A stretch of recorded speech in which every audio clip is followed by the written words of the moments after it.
na ta diri sa may Santa Catalina nga part. Ako ipakita niyo ang curve road, no, lantawa kay basta curve road, no. Ato din ang kuhaan, okay, because nice kang view. Thank you Lord, no, kay na series kaniyagi, okay.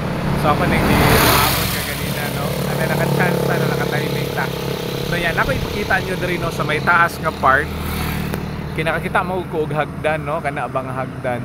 And then feeling na ko, no, resort sa taas or sa Bugor or Balay, ato yun ang sakon diya, no. Try na to glantaw, no. Kay basig nice kay og view dia. Of course, the overlooking ni kay diri nga part manggod, no, is sa pikas, no, is dagat na ni siya. Okay, kaning kanang ubusan na, no, is dagat siya.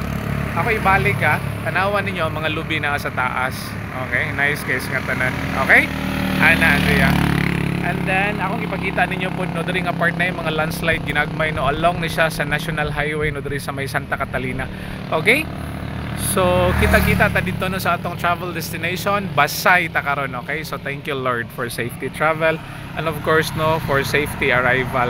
Okay, so nana sa series nga niagi, o tanawan ninyo. Okay, so kita kits, no, amping, bye bye, God bless ang tanan.